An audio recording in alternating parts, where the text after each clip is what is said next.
This is a brief overview of collage and what it means specifically in architectural communication, visual representation. So collage is a combination of elements together that produce a new image, a new idea in our heads. And the power of the collage lies in this relationship between the assembled elements. In this example here from Mies, who is an architect, an artist, produces loads of very interesting collages, not always related to architectural work particularly. You can see images in this that are constituent elements put together here. We're normally associated to seeing them in different ways. And because they're put together in this collage in a particular way, we are worried about the violence inherent in this image. There's a change in scale. As you see, the golf course at the bottom is a very different scale from the golfer and from the heads of the women.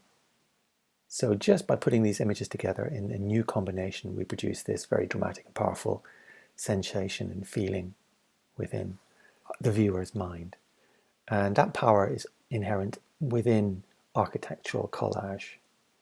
But in architectural communication, collage typically refers to putting things together, assembling elements, to create an impression of a place or a space. In architectural communication, using collage is a really effective way of evoking a particular feeling about a place and a space. Here's another one of Mies, and you can see there's no perspective in terms of the vegetation. Those are all cut out images, quite generic flower pots and flowers put together. The two figures sitting in the foreground are also from somewhere else, pretty roughly put in. There's no attempt to match the shadow that they might be casting onto the surface they're sitting on. The surface they're sitting on is a very dramatic perspective running away almost to the center of the image, with the columns running up on the left-hand side casting a shadow. But we do get a sense here of what's happening. The slight surrealist with the child's windmill toy being held by a robotic figure in the distance. So there's a kind of unease here, although there's a feeling that we might be outside, but the figure's not obviously talking to each other here. But we do get a sense of a very outdoor space, space that might be a greenhouse or in a garden, something like that. And of course, even the juxtaposition of some very, very simple elements, pictorial elements, can create a very strong impression. So Mies van der Rohe was a very effective and prolific user of collage as a way of communicating his ideas and thinking. This is quite a well-known one. It's in the collection of the Museum of Modern Art in New York. And he puts together essentially just 4 elements in this collage. And our imaginations fill in the details. If you look at it closer up, we can see that there's an image of a painting. So this is like somebody's house. So the colorful image on the left-hand side there is like art that might be contained within this building. There's a wooden texture, which might be a bar or a tabletop or a kitchen. There's a black and white image with cowboys on it, right across the background, and that's the view out of the window from this house. So this is meant to be a house with a spectacular view in a landscape, a view that might be evoke images and evoke impressions of the Western United States, rugged, deserted largely.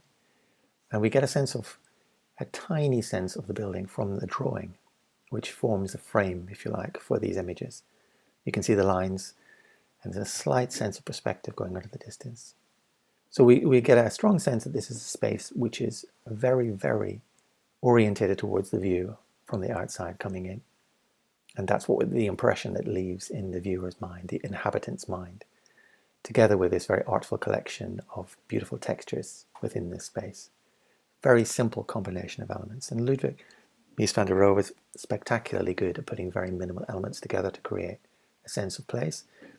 And here's a proposal for a concert hall within a space that was going to be reused. And you can see that he's just put some very simple geometric elements and one pictorial element of a statue or a figure in the foreground to give a sense of what this space might feel like. Massive, huge, with its modernist elements, cleaning up, if you like, the visual noise from this kind of industrial environment in the background.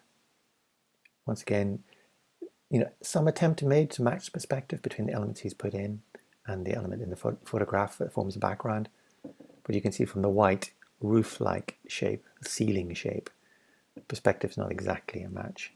But still get a sense of what this is. So perspective is important in this, but you can see that a very simple combination of elements can produce quite an effective sense of place and space. Additionally, collage is often, and usually in fact, formed from a combination of found elements, pre-existing imagery, and elements that are created specifically for the purpose. So in this particular example, we have an architectural drawing, if you like, which is forming the frame for these elements. So these columns and the beams, which have got a texture on them, which has probably been photoshopped, I would imagine. Not very carefully, particularly, but it's okay. And then all of these found elements, which are all the vegetation, so we get a sense of lush vegetation. That has been, the stuff hanging down from one of the beams there has obviously been perspective warped slightly in Photoshop to make it look a little bit more convincing. There's a big tree-like element going through the space and up at the background. And then right in the foreground, the human figure is a pre-Raphaelite painting of a woman. So from a different era, completely not meant to represent an actual user, but meant to represent the feeling that an actual user would have in this space for a design proposal for something that doesn't exist yet. And I really like this one here, which is a very, very simple combination of texture, wooden texture, what makes it work. So effectively is a very careful attention to the perspective of the space. The texture has been matched to that quite roughly. Most of it is flat on. There's one perspective distortion on the wooden texture on the wall just above the staircase. The staircase comes up on this landing. You can see there's a bicycle that's been partially, and a railing that's transparent, a window frame that matches the perspective on the wall on the right, and some flowers in the corner. So we get a sense of the materiality of this space, what it might feel like to walk through this. We don't get a sense of what the floor is made from necessarily, or the wall, but we get a sense that this wood forms a significant part of the architectural intention here. So this is a combination between just found texture and some perspective elements and some pictorial elements together. And here's a sketch of the container that's been proposed for this outdoor space. And then some pictorial elements, which are the greenery. The sketch is also forming the trunks and the branches for the greenery, some of the shadow, and then the figures are cut out and obviously put in the background. And there's a bit of blur going on in here.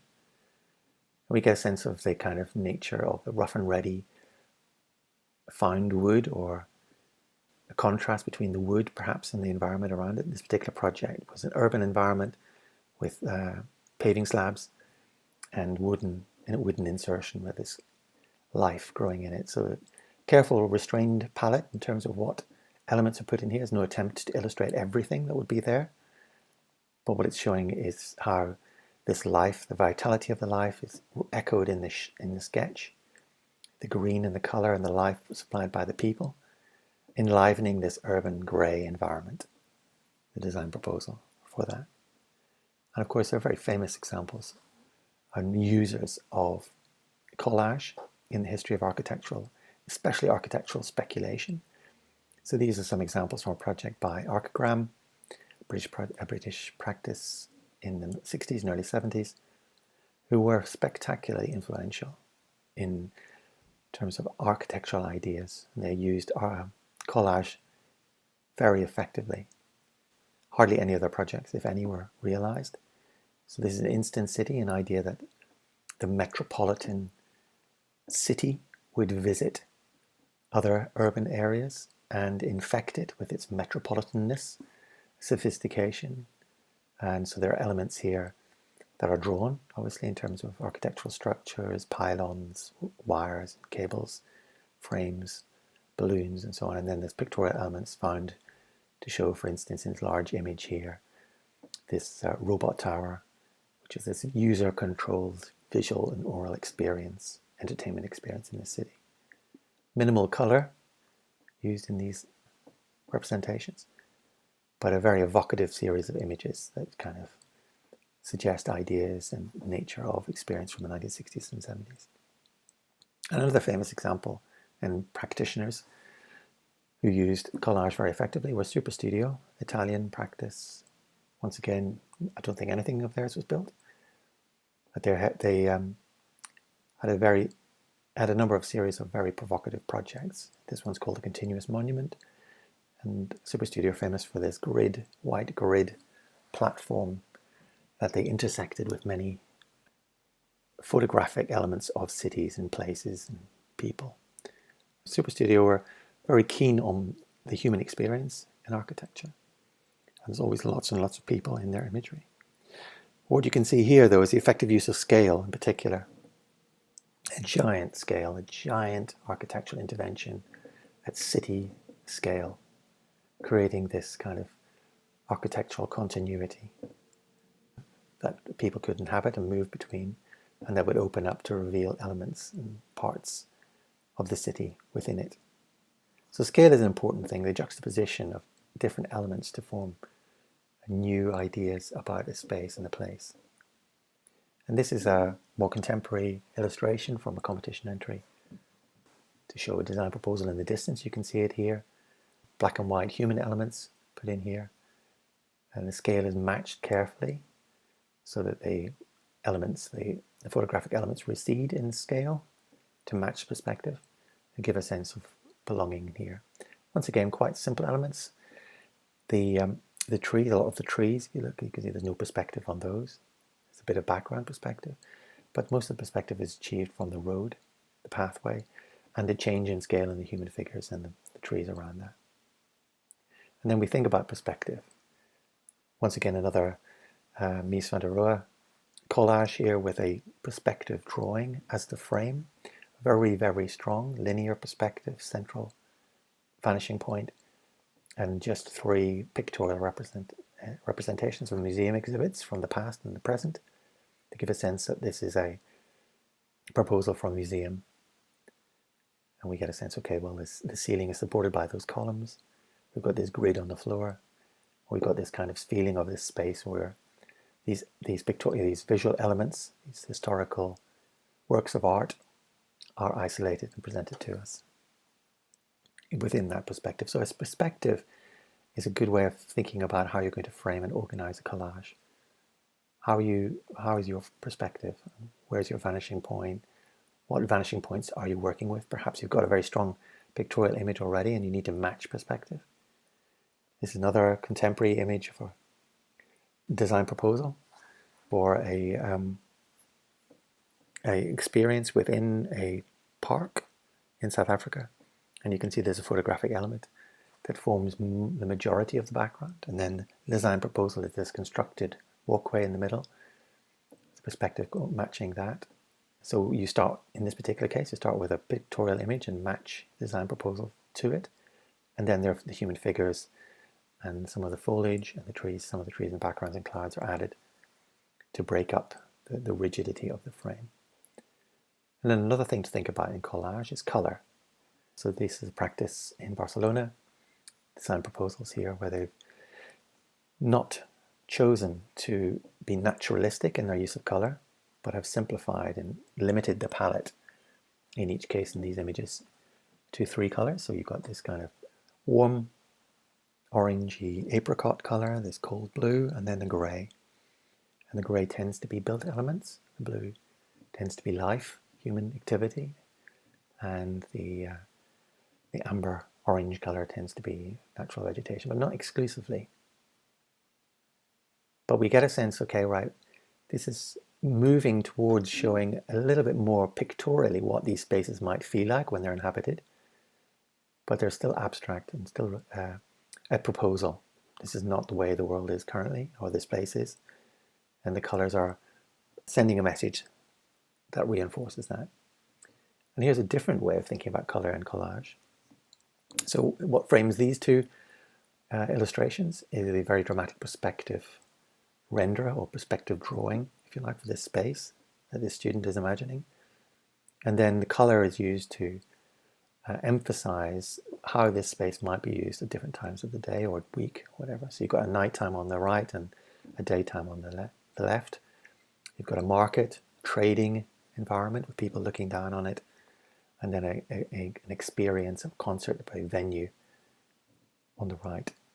So using some elements, two elements, repeatedly and varying the color and the collage content can help to show multiple uses of the same space, for example, here. And one further use of color here, also from Carlos Enrique studio in Barcelona, and you can see here the color is used to represent, well, there's a monochromatic background. The color is used to represent the color of the walls or the colors of a particular surfaces within this proposal. So very, very active, probably hyperactive places where you probably never have as many people doing as many things as they are. But then you've got a sense of, okay, what's happening? What's framing this? What is the architectural intention here? And that's picked out. So you can see that it's a collage, and it's moving towards showing real spaces and real activity in those spaces, but it's still abstracted, still reduced somewhat.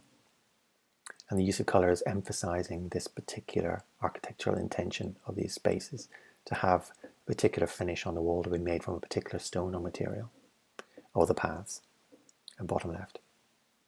And here's some student examples from previous years. This is from Annie a few years ago. Very, very simple combination of elements.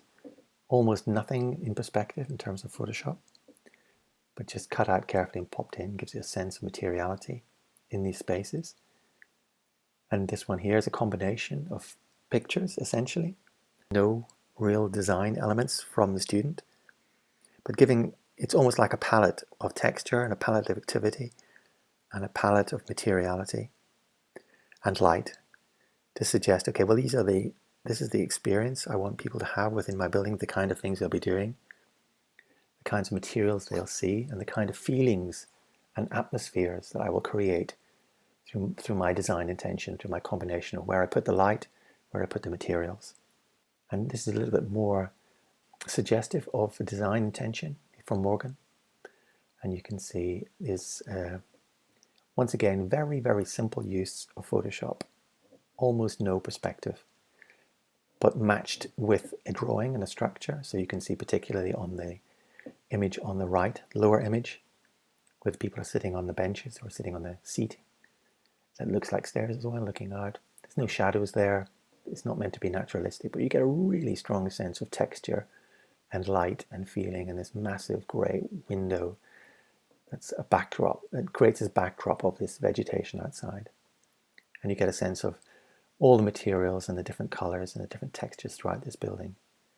So quite, if you like, crudely put together, but very evocative series of collages here to suggest a sense of what this building might feel like, this design intention. And then finally, we've got this series of images from a student who took photographs of his design model and then collaged some life into it.